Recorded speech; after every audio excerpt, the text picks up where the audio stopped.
Hi everyone, this is Dave from Geekanoids and welcome to the Q&A session for Tuesday the 8th of February 2011. Now in this video I'm going to be answering questions that were posted on my 25th of January Q&A and also questions I received via my iPhone app.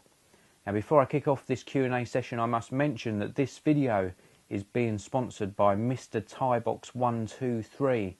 Please do check out Adam's channel, he's got some awesome content on there, including a 16GB iPhone 3GS giveaway which runs until 21st of February.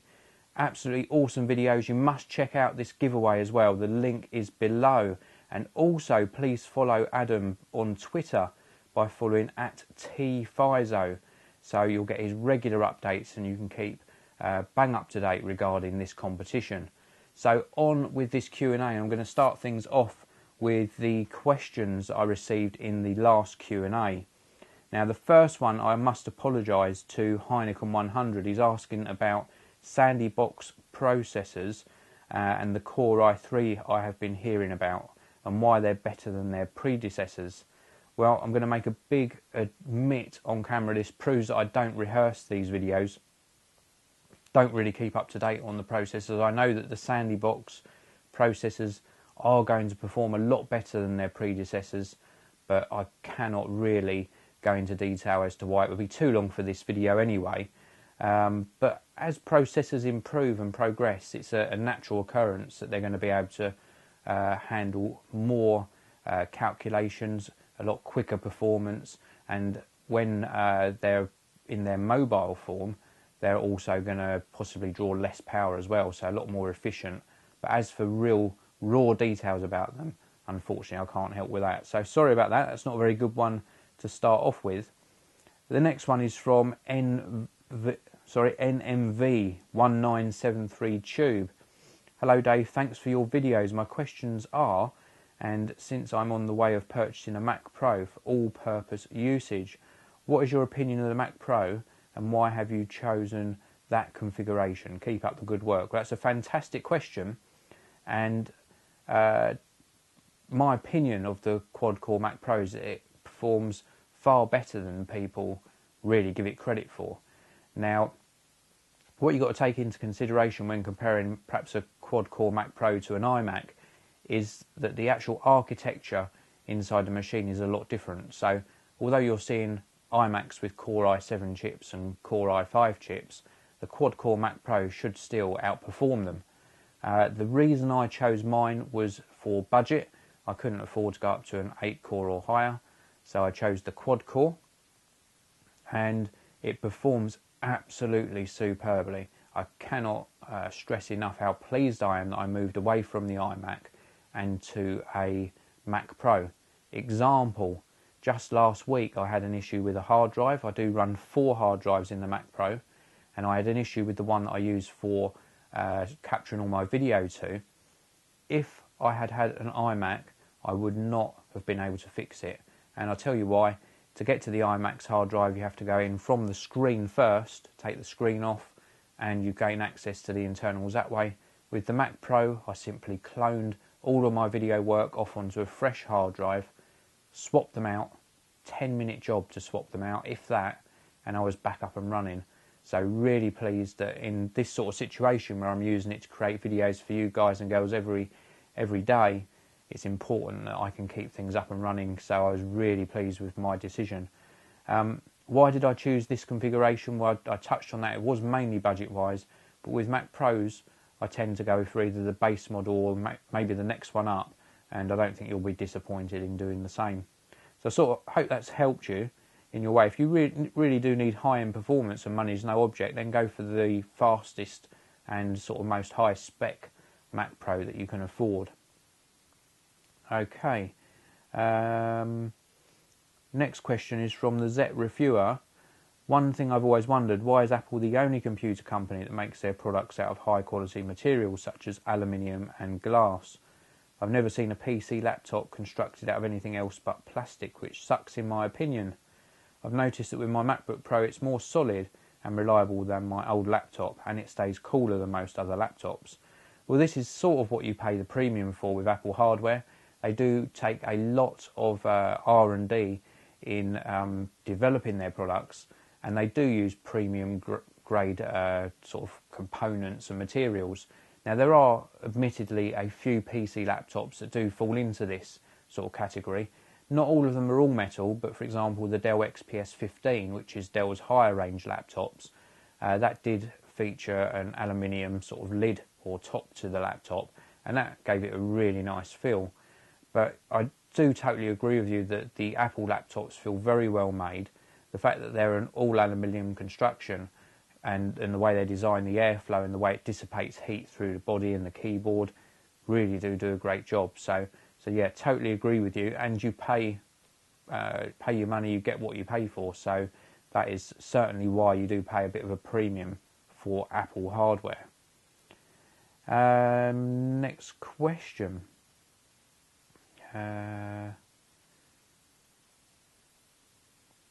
Okay, so there's this one here from anothergadget.com. He goes on to make a few points about liking the video likes, etc. And he ends with a question: how do you export from your video app? I use iMovie 11 using H.264.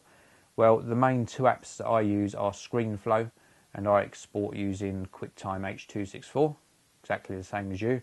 And the other one I use is Adobe Premiere, which is what I use to actually export this video.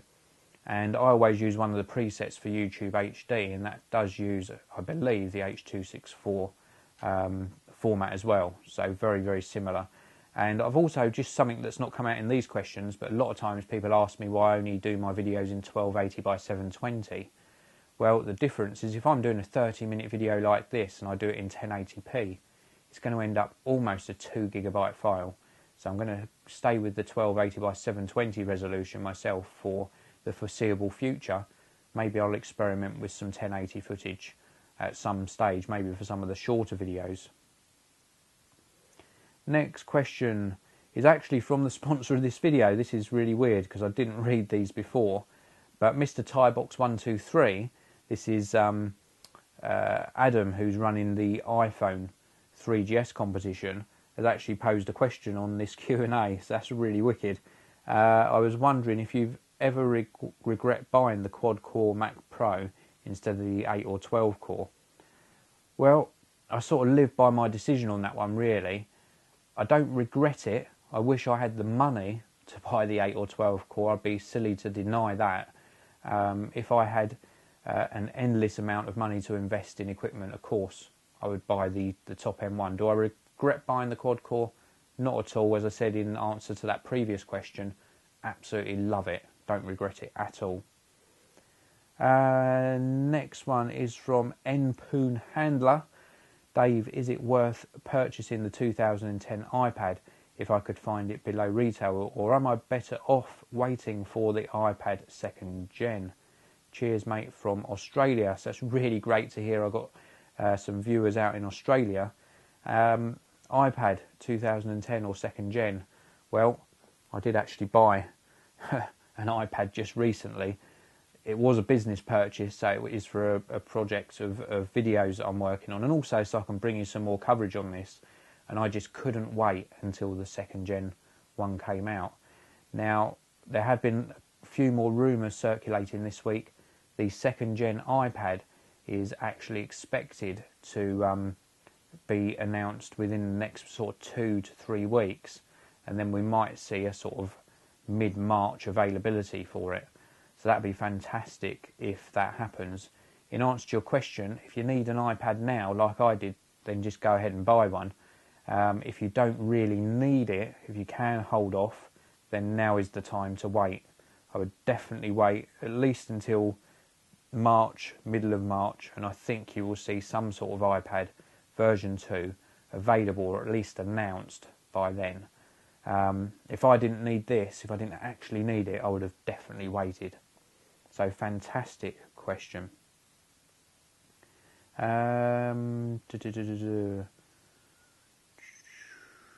Next question is, well, this one I've sort of answered many times in different forms. I did actually put a lighting guide up as well on my channel recently. This one comes from Shosh. Dave, what lighting do you use, e.g. 3-point lighting? And please can you try and review the Samsung Galaxy Player? With regards to the Samsung Galaxy Player, I have put in my request for one. Hopefully I'll be able to bring you a review of that soon. With regards to the 3-point lighting, it depends what sort of video I'm doing. On these Q&A sessions, you can see there's no lighting behind me on this. I've got a ceiling light on, just above me here, and then off to the right, so where I'm pointing now, I've got one of my studio lights with, I think it's either a 60 or 100 watt spotlight and a diffuser in front of it. If I look straight at it, it still blinds me actually because it's so bright. If it's a very, very dark day, I mean we've got natural light coming in the window as well, I do sometimes put a second studio light up as well, just to give me nice uniformity on the lighting. When I'm doing product reviews, I move over to the desk behind me. I have the normally the ceiling light on, normally one studio light, and then if I can grab one, I do have these LED video lights now as well, and I use two of those, one either side of the product that I'm reviewing, pointing downwards. So I hope that's helped. Those LED lights are around about £38 in the UK. The studio lights that I've got on stands, I think I bought the two of them for around about £80 to £90 for the set. So I hope that's helped you. Great question. CNET Rocks has asked, Dave, why are you so awesome? Well, I'll let you all be the judge of that, but thank you very much for the compliment. So the next question is from Sarhaj376. One more question. Since you upload these videos in HD, how long does it take you to upload a 40-minute video? Well, that is a very valid question. I sort of touched on it when I said I'm going to keep my videos at the lower resolution so that they upload a little bit quicker. But a 40-minute video on these Q&As probably takes about, I would say, 20 minutes to upload. My regular reviews, which are around about 9-minute or maybe sort of 5 to 9 minute video is my normal video length, they take roughly about 6 or 7 minutes to upload, sometimes quicker. I am on 50 megabit broadband, so I get 50 megabit speeds down, and I think I'm on round about 8 megabits, or it does vary a little bit, but say 5 to 8 megabits uploads as well, so I do get a very good upload speed. It does cost me for that service. It's not fantastically cheap, but I think it's well worth it with the amount of content that I upload. So that is a brilliant question, and thank you very much for asking. Next one is from Sean's Macintosh. How much do you charge for one graphic design piece of work? Well, you're referring to my role where I used to do a lot of graphic design work. I do very little of it now. When I was doing it, I didn't necessarily charge for just the single piece of work. I would charge maybe £20 an hour for my graphic design services. If a job was going to take me 2 to 4 hours, then I would price it accordingly. Sometimes I would price per job. If it involved photography as well, I would charge extra for that. If I had to pay for images, then I would sort of pass on that charge to the client as well. But generally I was happy if I got £20 an hour for doing graphic design work. If you're just starting off, maybe start off at £10 to £15 an hour. That's entirely up to you, but it really depends on who the client is, what sort of quality work you're doing, if you're having to do research as well. All these things take your time, and it's very fair to charge the client for your time. So, fantastic question. Sean's Macintosh also asks if I'll be doing a review on the Olympus Pen EPL2. Yes, I will do, definitely. Olympus have confirmed they're sending me an Olympus Pen to review, so I will be reviewing the new EPL2 soon. Next question is Edis1223. I would like to make a video where you show how to... I'd like me to make a video where showing how I swap between the cameras. I mean the different angles like you did with camera 123. Well, Edis1223 is referring to last Q&A video on the 25th of Jan, where I had 3 different Kodak PlayTouch cameras set up, and I switched between the 3 different cameras. Yeah, it worked really well. I'm not going to do a video on it, unfortunately, on how I did it, but all I did was once I'd got those 3 pieces of footage, I pulled them across onto the Mac Pro, and then that gave me 3 different files for footage. and then I pulled them down into my timeline on Adobe Premiere, aligned them all so they were all sort of timelined and the audio was all correct. I got rid of the 2 extra audio tracks because I only needed 1 good audio track, and then I just watched the video through. As I got to the point where I wanted to cut the video, I made a cut in the relevant part of the timeline and then deleted bits of video so that the other footage showed through. And then I just did that all the way through. It took me about an hour and a half to edit, and then exported it as a movie file to upload to YouTube. So it wasn't that difficult. It's just a matter of overlaying those video clips and then cutting out the bits you don't want so it reveals the layer below. So I hope that makes sense. Next one is Audi 123000. The MacBook Air is also gone? Question mark. Yes, the MacBook Air is gone. That's why I'm using an iPad for the Q&A this week. I used a different tablet last week. The MacBook Air did start experiencing a lot of kernel panics. There was something definitely wrong, I think, with the logic board, so it went back to Apple, and I opted not to have another one and keep the money or the funds until the iPad version 2 comes out, because I need that money to purchase one of those units to bring you the review. Unfortunately, Apple do not give me free products, so I have to purchase them. Next question. So many questions. Thank you to everyone who sent these in. Here's a good one, and it's related to the MacBook Air, from Tullytech. Would you recommend the MacBook Air for small video editing? Because I don't want to wait for the MacBook Pros. It's going to be doing editing in 720p, and the videos will be about 5 minutes long. Totally. The MacBook Air is more than capable of coping with 5 minute long videos. You could use iMovie or Final Cut Express on there, or maybe Adobe Premiere Elements. They would all run fine. If you were going to take on big projects, like perhaps this Q&A video where they're like 30-40 minutes long, then I wouldn't necessarily enjoy doing that on a MacBook Air. But yeah, for the smaller projects, it is more than capable of coping.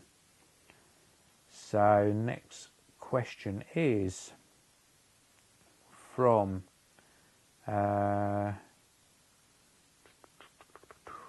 Kinfelin23, and I think I pronounced your name right that time. So Kinfelin23, awesome Q&A, thank you.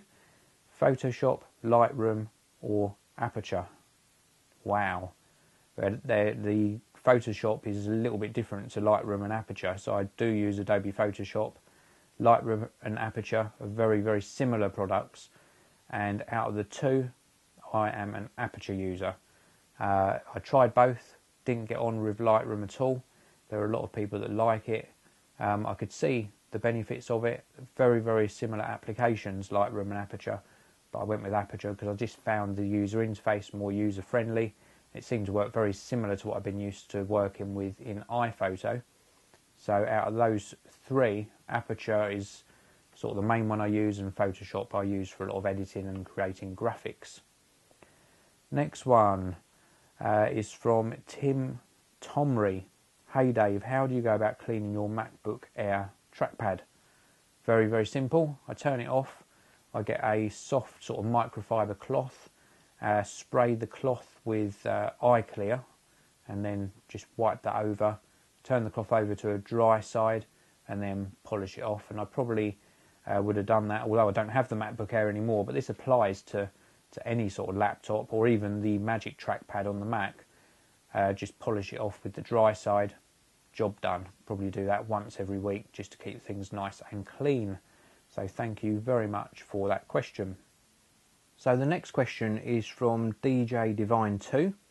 Hi, almost bought one of the Arcos tablets last year. I decided to wait till CES to see what comes up. I really like the look of the Zoom and the Notion Ink Atom.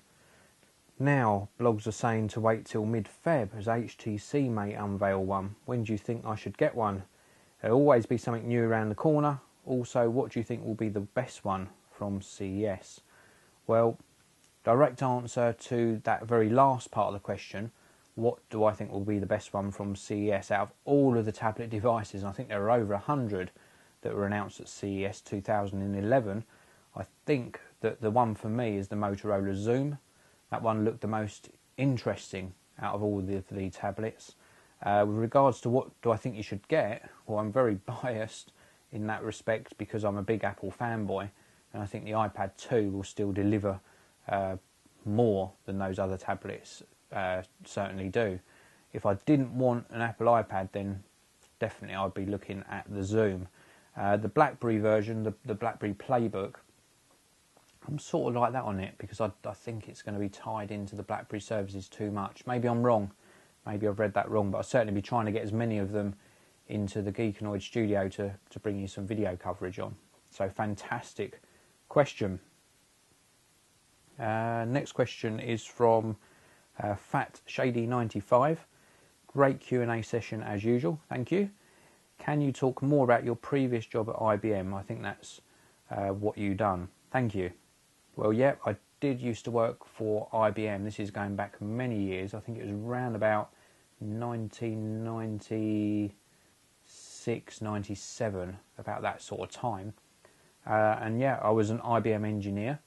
I used to go into, we had some contracts going on at the time. I used to go into the major high street banks.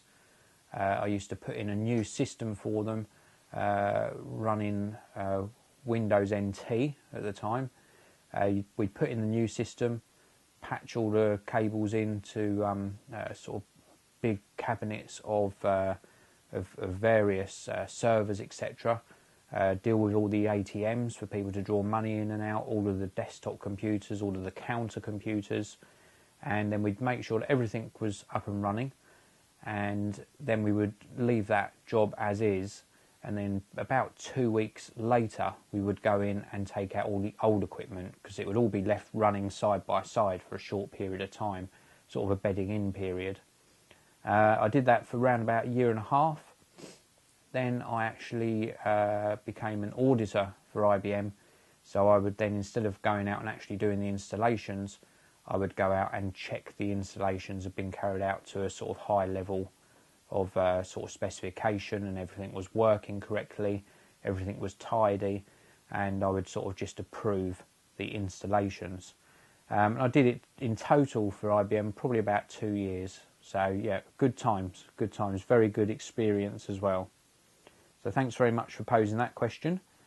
Next one is from Mark 110295. Hey Dave, love the videos by the way. Just wondered if you still have your Windows 7 PC. Very easy answer to that is no, I don't still have it. I actually sold that on after the build had been finished, and I did that so that the money came back into the sort of coffers, the Geekanoids account, and that gives me enough funds for later on in this year. I would probably anticipate around about June, July, I'll be doing some sort of second build series. I was initially going to do a PC build series, but I'm not sure quite what I'm going to do yet, but it just gives me enough funds there to do something really big, a nice big project for everyone to watch mid-year. So thank you very much for that question. Jazz Ray 360, can you do a review on the Mac Pro please? I'm a photographer, I'm 16 and want to go to college for photography and cinematography. And I'm thinking between a MacBook Pro and MacBook Air, then definitely saving up to buy a Mac Pro.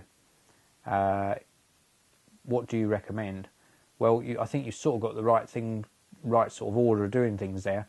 Go for perhaps a MacBook or a MacBook Pro. Yeah, the MacBook Air might serve you well enough for your initial photography needs. And then, yeah, save up for a desktop machine, be it an iMac or a Mac Pro in the future. Will I be doing a review of the Mac Pro? Probably not. It will get mentioned in my videos. I've talked about it in this one, about its performance. So yeah, just keep an eye out for the mentions, but there won't be any full review. Robin Scott 93, when you want to sell your tech, where do you sell it to? Well, sometimes you see me putting bargains up on Twitter, so sometimes the tech gets sold that way. The Core i7 PC got sold that way actually, and more often than not I've got plenty of friends around the area. I send them an email out normally. Sometimes it goes to family, sometimes I don't always sell it, sometimes I give it away. For example, the Kodak Play Touches, that project, even though there's a few more days to run on the videos, one of those Kodak Play Touch cameras I've actually given to a friend to get him sort of up and running because he wanted to start creating some videos. So yeah, that's what happens to it. Next question is, hi Dave, could you recommend me any full HD camcorder, hard disk drive of any size for around 200 to 250, because I am very confused which one to buy. And that's from Deseranak. So, oh sorry, Deseranak 11. So very good question. I don't think for that price you're going to get a full HD camcorder with a hard drive built in. You're probably going to get one that would take SD cards, and I would recommend the Sanyo Zakti VPC FH1 or a VPC SH1. Now, reviewed both of those on the channel. Both of them perform very well, and if you're on a budget, then that's definitely the way to go. You still need to have good lighting, and they're going to cost you around about the £200 to £250 mark. If you want to go cheaper than that, then I know a lot of people didn't like my early footage from the Kodak Play Touch project, but if you invest in good lighting, these little handheld cameras do a fantastic job. So Kodak Play Touch is another option, but if you're looking for something a little bit higher up to this specification than that, then one of those Sanyo Zaktis would certainly do very well indeed. Next one. So many questions. Next one is from Eddie Teslick. I'm really starting to love this channel. Brilliant comment. Do you watch Geekanoids channel, Chris Perillo? Yes, I do, and I would love to do a video with Chris at some stage. He comes across as a great guy. I think he's very genuine. So yes, I certainly do watch Chris's channel. And the next question. Pimp Your iPhone 3G has put a question up, and it's more to do with lighting again. What kind of lighting would I recommend? I'm not going to go into great detail on this Pimp Your iPhone 3G because I think I sort of covered it in the previous one. The LED video light, the one that I held up a minute ago, £38 on eBay. I would get a couple of those. They produce a really nice white light. With regards to you trying to eliminate an orange glow on your videos, I think that's all to do with white balance. So if your camera offers a custom white balance, then have a look in the menus for that, because if you can point it at something white, I mean I always do the white balance off of my desk behind me, then it will eliminate that orange glow. Or you might have some other white balance settings which would match the type of lighting that you're using in your room. So I hope that helps. Next one is from John T1512, and this is actually the last one that I'm going to answer from the questions that were posted on my video, because actually no, there's one more I want to answer right at the top. So John T1512, love your Q&A sessions. One thought though, why don't you script or pre-prepare them which questions you're going to answer? Is there a particular reason for this, or is it done on purpose to give your videos a more informal feel? Well, you probably just saw me skipping between questions there, and I don't pre-prepare these. And I'll tell you why. Very, very simple answers to this. Yes, I do like to keep them informal. I like to just sit back, read through the questions, answer them at the spur of the moment, give you a real honest answer. Production time is also an issue as well. I do a lot of reviews. As you know, I put a video up every single day on the channel, and those are of product reviews, so I need to spend my time testing those products. I do very sort of accurate and full reviews on them. Then they take time editing. With these Q&As, I was thinking of spending time editing them, but then I thought I cannot do that with every single video, so let's make these ones a little bit different. Just record them. If I need to take a break because my voice goes croaky sometimes, then yep, I do edit those in. But yeah, I'm not going to start scripting these ones. I think it's just nice just to chat to you guys and give you my honest opinion about things. So, brilliant question. Thank you very much for that. Last one from the questions on the video. Then I'm going to move over to the ones I've received via my iPhone app. But the very last one on the comments is from Mr. Nando 5556. Is that Windows 7 on your iPad? And I answered this in a comment, but I'll let you all know, last Q&A session I was using a Tegatech Tega V2 tablet. Wasn't an iPad. It was made by another company. Yes, it was Windows 7 on it, and you'll be seeing a lot of videos on the Tega V2 on my channel in about a week to 10 days time, something like that. I've got a whole series of videos that I've been recording and editing about it, showing you the user interface and how it works. Fantastic product, so keep an eye out on the channel for those. I'm going to take a quick break now, and then I'm going to come back to you with the next section of the Q&A. Well, that was a short break. Managed to get myself a drink, and we're moving on to the questions I received via the iPhone app. The first one is from Andrew. 2 questions for you. 1. How much did the PC in the build series cost you?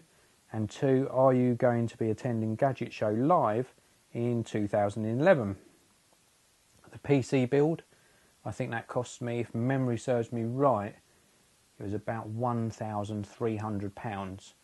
Now, I didn't buy all of those components. Some of them were sent to me by manufacturers, but what I did when I was pricing it up was I actually sort of looked for the pricing, the best available pricing at the time, and let you guys know it. So it was around about £1,300. Out of breath. Gadget Show live. Whew. 2011, yeah, I'm going to be going. I will unfortunately not be there when all of you guys are there.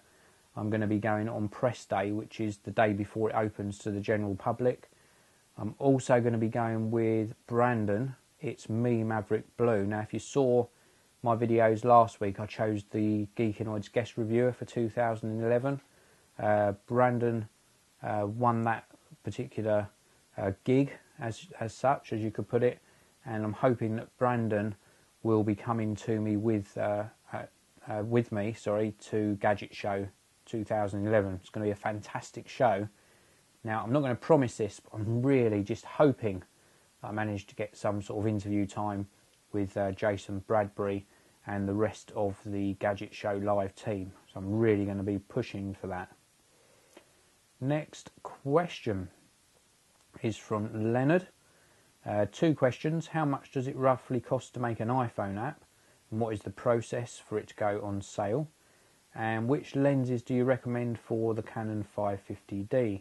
Possibly one with a long zoom and the other a 50mm one for macro shooting, possibly not very expensive. Okay, the iPhone app question. I was lucky enough to work with Super Technoboff on my app. I'm not going to disclose what sort of deal we did, but a very, very great guy to work with.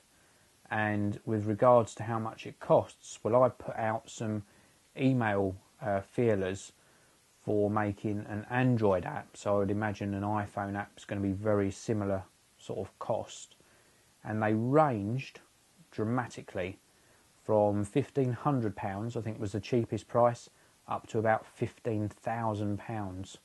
Goodness knows where they got that price from. The process is just to really either sit down with somebody, or you can do it via email as I did, come up with some general ideas regarding graphics. The developer would normally send you screenshots back, and you would approve those as you go along through the process, how things interact, how the screens move, etc.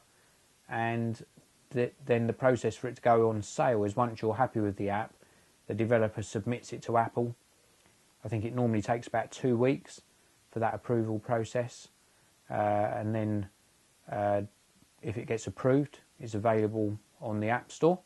When you're doing updates, then the update process is a lot quicker, and that's basically how it works. So I hope that helps. It's not expensive, but it's a very rewarding feeling when your app goes up on the App Store. Now, your lens question, a long zoom first of all. Well, for the Canon, I actually recently was using, and you'll see this in my Canon 60D review, a Tamron 70-300 lens. It's their latest VC lens, absolutely superb. That one's around about the £320 mark, so not mega cheap, but not expensive for the quality. 50mm for macro shooting.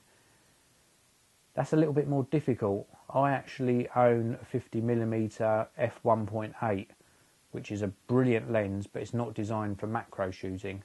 If you're looking for something for macro, then I would consider is it a Tamron? Trying to rack my brains here. I think it is a Tamron or a Takina 90mm macro. Very well respected lens, great amount of detail, but you're not going to be paying Canon prices for it. So I hope that helps you out. Next one is from Rashid. I like your computer table. From where did you buy it? Well, if you're referring to the white desks behind me, these ones here, they're actually really cheap, and I got them from IKEA in the UK, but there's IKEA in America as well, as far as I know. I'm not sure what country you're sending this email from. The tabletops cost me around about £8 each, and I've got 2 of them. And then the legs underneath, they were about £2.50 or £3.50 each, something like that. So the whole desk would have cost me around about the £20 mark. So really, really good price. So fantastic question. Thank you very much for that.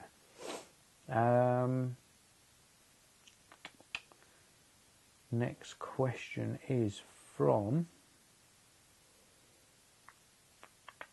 Wow, this is a long one. This is from Igor, from Mr. Igor TV. I've seen Mr. Igor's videos actually on YouTube. Very good stuff. Few questions.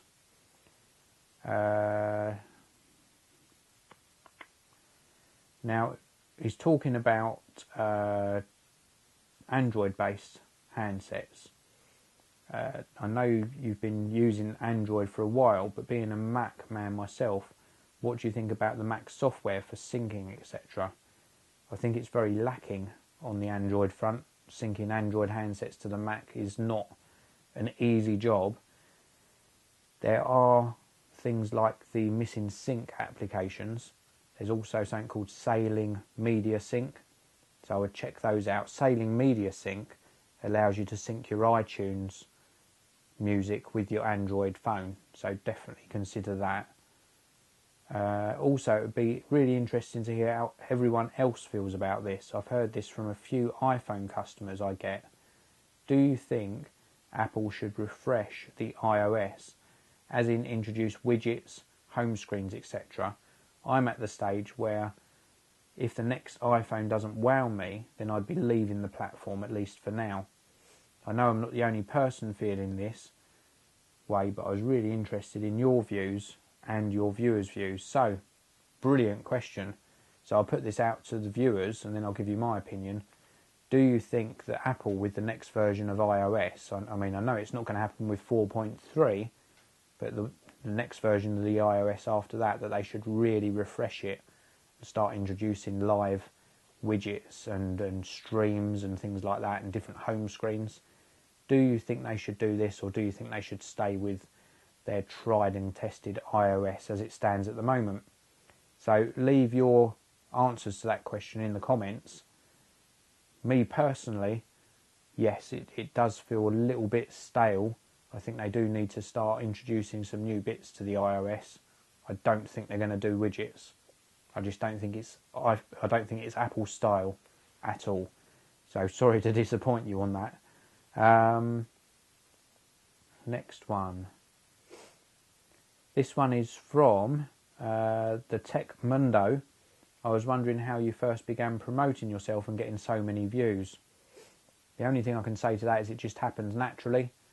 All I did was just produce video content, keep putting them up regularly, answering questions, being honest with people, and it will happen by itself. There's no quick and easy way. Next one is from WWE QuickFan 97. What do you think of the Sony NGP? Looks absolutely fantastic. This is the new Sony PSP portable console that's coming out later in the year. Yeah, looks really nice. It's got some great features. Gorgeous screen. Controls look really good on it. The only thing that worries me is, are they going to price it too high? I think they are. I think that's going to be Sony's failing with it, unfortunately. Good question. Sam asks a question next. What is your favourite iOS app? It's a really boring one for you. Sorry, boring answer. It is the Squarespace app. It's just because the one I use all the time, and I use it to update my website and also to answer comments, etc. If you're looking for something a little bit more fun, then I suppose the next one that I use the most is TweetDeck. I use that for updating my Twitter feed. So the next question is also from Sam. Do you know where I can get a MacBook Pro, either an old 2002 or new 2010 model, for under £700, or if not, an older PowerBook that I can get for under £400? And the next one is asking any advice where you can get or how you get stuff for reviews. Well, I'll answer the last question first. Getting review product, you need to just email the companies that you're interested in reviewing their products. Be polite, ask them if they can loan you the product. It's hard to start off with because you might not have many views or many hits on your website. When I started, it was just a matter of reviewing what I had. Friends lent me a few things as well. And then as you gain in popularity, you'll find it easier to get stuff to review. With regards to your MacBook Pro question, under £700 is going to be hard to do that. I would always recommend you look on the Apple Refurb store, so on their refurbished products, because you still get a full year's warranty on it and you can buy Apple Care on them. Don't think you're going to do it for under 700. You might possibly, if you're very lucky. The only other place is just to look on eBay. Look for resellers with good feedback. Maybe even something that's got Apple Care on it as well, because Apple Care is transferable between owners. It actually stays with the machine, so that could be a good way of getting the laptop that you want. So great question. Next one is from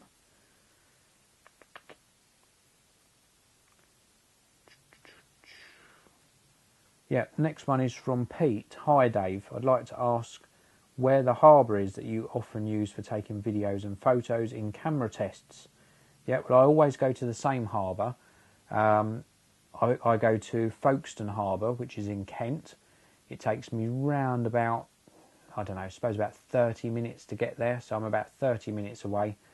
If it's a nice day, I always go down there. You'll have seen in some of my videos recently, the weather's been absolutely terrible, so you've been getting footage from inside my studio rather than me going out.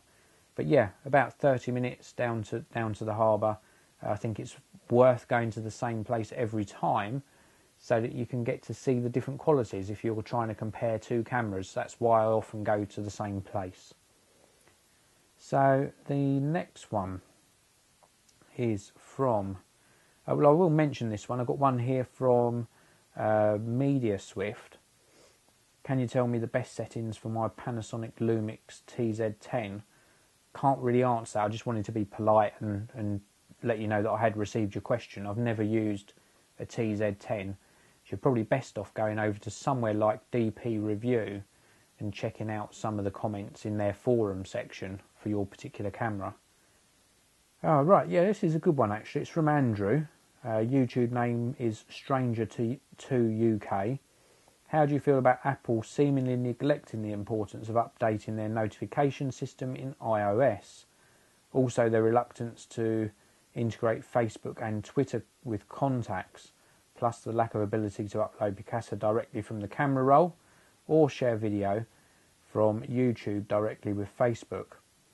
Well, yeah, it's a very good question. I think this comes back to Apple not necessarily neglecting it, but they're sticking to their sort of closed system a little bit. if they integrate with too many services and then the outside services change the way they work, they're going to have to constantly sort of roll out new updates. Now they do roll out regular updates, but if they had to do it, say for example Facebook changed the way the integration works, Apple's development teams would have to really work hard to keep up with things like that. So I think they're just going to keep it as closed as they can until they come under enough pressure to do so. If a lot of people said, we're not buying your iPhone until you do this, they'd have to sit up and listen, wouldn't they? But very, very good question. So thank you very much for that, Andrew. Next one is from Blake.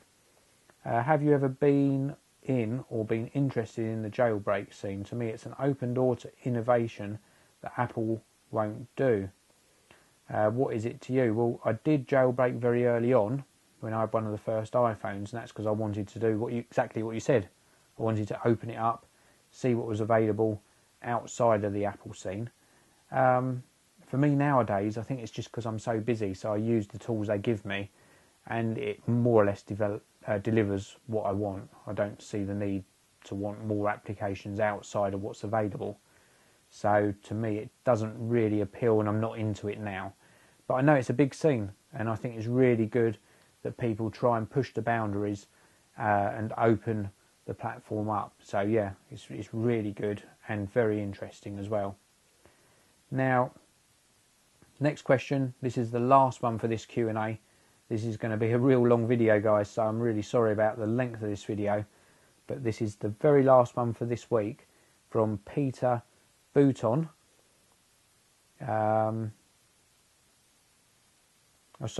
The full name is Peter Lee Bouton 11. So that's his YouTube name. What is your favourite phone out of the BlackBerry Torch or the Motorola Milestone 2? Well, out of those two, the BlackBerry doesn't interest me at all. Really sorry, BlackBerry. I've tried to get handsets down to review, so I can't really comment on why I don't like them. I have used a BlackBerry.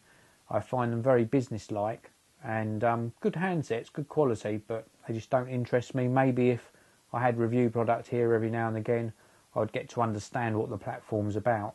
So out of those two, the Motorola Milestone 2 gets my vote. I reviewed it on the channel. Very well made handset, nice screen. Android on there as well works extremely well.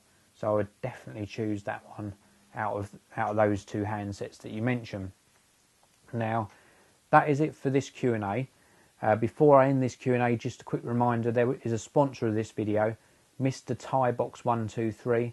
Please do check out Adam's giveaway on his channel. He's got other great videos on there, but at the moment he's doing an iPhone 3GS giveaway, and it runs till 21st of February 2010, so please do check that out. I hope you liked my Q&A session for this week. If you want to post any questions, post them in the comments below. There'll be another Q&A session in a couple of weeks' time. Until then, enjoy your technology, send me across any questions, and I'll try and feature them in a future video. Thanks very much for watching. Bye bye for now. This video review is sponsored by EasyDraw, making drawing fun on Mac OS X.